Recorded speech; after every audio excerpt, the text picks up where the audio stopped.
ہم western ideology کو ترک کرنے کو تیار ہیں. آپ ہمیں ہماری جو ثقافتی آئیڈیالوجی ہے ان کو آپ اپنے کریکولم میں لائیں. پہلے ہمارے گھر والے ہمیں نکال دیتے ہیں گھروں سے, اور اس کے بعد جب ہمارا خدا نخواستہ مرڈر ہو جاتا ہے تو اس مرڈر پہ وہ پیسے لے کے بات کو ختم کر دیتے ہیں. جو یہ قانون ہے دیت کا, اس کو بدلنا چاہیے, کیونکہ اس طرح پیسے والا قتل کرتا رہے گا اور پیسے بڑھتا رہے گا. اب بھی ایسے وقت موجود ہیں کہ علاقے کے کچھ بدماش لوگ ہم سے بھتہ لیتے ہیں, جو کھل کے ایک غنڈہ گردی مچائی ہوئی ہے. ہم چاہتے ہیں کہ سندھ حکومت اس پہ قانون سازی کرے. ٹرانسپورٹ میں جو پبلک سہولت ہے اس میں ہماری سیٹس ہونی چاہیے. شارع فیصل کے قریب نتاشا نامی خاتون نے بہت دو معصوم ماں پہ اور باپ اور بیٹی کو کچل دیا تھا, اور بعد میں پیسے لے کے بات کو ختم کر دیا گیا. پاکستان میں یہ قانون موجود ہے کہ آپ کسی کا بھی قتل کریں اور پھر بلڈ منی لے کے اس کو ختم کریں. نتاشا نے کچھ غلط نہیں کیا, اس نے قانون کے مطابق کیا, پھر بھی ہم سب کو اتنا برا لگا. اور ہم خواجہ سرا 3 سال سے اسی قانون کے بارے میں بات کرتے آئے ہیں اور اس قانون کی تبدیلی چاہتے ہیں, کیونکہ پہلے ہمارے گھر والے ہمیں نکال دیتے ہیں گھروں سے, اور اس کے بعد جب ہمارا خدا نخواستہ مرڈر ہو جاتا ہے تو اس مرڈر پہ وہ پیسے لے کے بات کو ختم کر دیتے ہیں.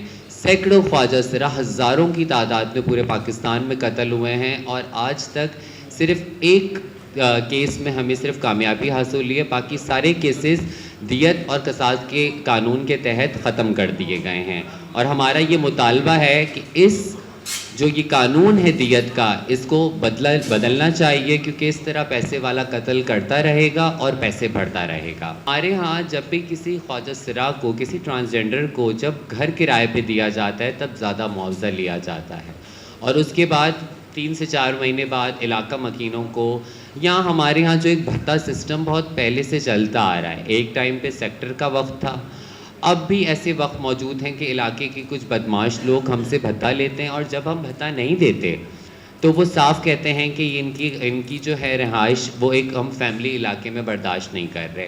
ابھی جتنے بھی خواجہ سرا کراچی میں رہتے ہیں وہ ڈبل کرایہ بھر کے رہتے ہیں, ادروائز کوئی آپشن نہیں ہے. اور یہ جو کھل کے ایک غنڈہ گردی مچائی ہوئی ہے, ہم چاہتے ہیں کہ سندھ حکومت اس پہ قانون سازی کرے.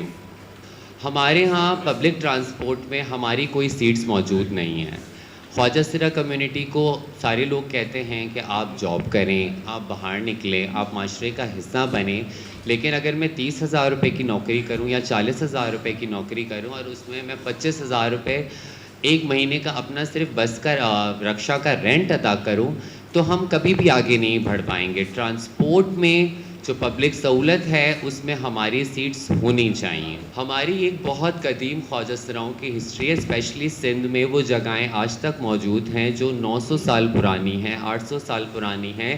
ایون اس وقت کے کھال پہ لکھے ہوئے ان کے پاس کچھ دستاویز بھی موجود ہیں جو اس وقت کے جو تالپور میر تھے, اور مغلز کی اسٹیمپ بھی اس پہ لگی ہوئی ہیں. جب ہمارے پاس اتنی ایک رچ ہسٹری موجود ہے, ہمیشہ سے ہمارے ایکسٹریمسٹ پارٹ کو, ہمیشہ ہمارے جو یہ ریلیجس پولیٹیکل پارٹیز ہیں ان کا کہنا یہ ہوتا ہے کہ بھئی یہ بہت ویسٹرن ایجنڈا کے طور پہ کام کر رہے ہیں.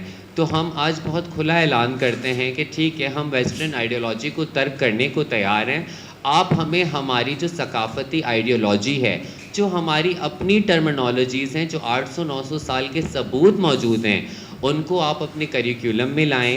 جب آپ کے تعلیمی نصاب میں یہ ساری چیزیں شامل ہوں گی, فوراً تو نہیں لیکن کچھ سالوں بعد جب وہ بچے پڑھیں گے اور وہ بچے بڑے ہوں گے تو وہ خود عزت کرنا سیکھیں گے, کیونکہ ان کے اسکولوں میں, ان کے نصاب میں یہ چیز پڑھائی جاتی ہے. انہیریٹنس کا ایک بہت بڑا مسئلہ ہے خواجہ سرا کمیونٹی کا. جب شریعت کورٹ میں کیس کیا گیا تھا تب صرف ایکس جینڈر اور سیلف ریسیوڈ آئیڈینٹیفیکیشن کی بات نہیں کی گئی تھی, بلکہ جماعت اسلامی کی طرف سے بہت کھلا کہا گیا تھا کہ ان کو انہیریٹنس کا حق نہ دیا جائے, کیونکہ اسلام میں ان کا انہیریٹنس کا حق واضح نہیں ہے.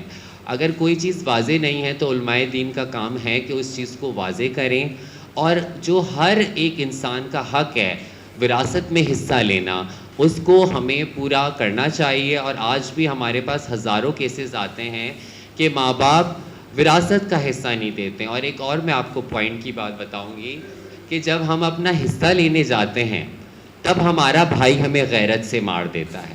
غیرت بہت کم جاگتی ہے ان کی، لیکن جاگتی تب ہے جب آپ حصہ مانگتے ہیں. جب بھائی غیرت کے نام پہ قتل کر دیتا ہے کیونکہ اس کو جائیداد نہیں دینی ہوتی ہے، اور پھر ماں باپ جو ہے اس کیس کو دیت کے قانون کے طور پہ معاف کرا دیتے ہیں. تو یہ بہت ایک سمپل پروسیجر ہے خواجہ سرا کو قتل کرنے کا، اور کوئی سزا نہیں ہے، جو کہ جسٹس کا ایک بہت بھونڈا مذاق ہے ہم لوگوں کے ساتھ، اور یہ مستقل پریکٹسز میں ہوتا آ رہا ہے.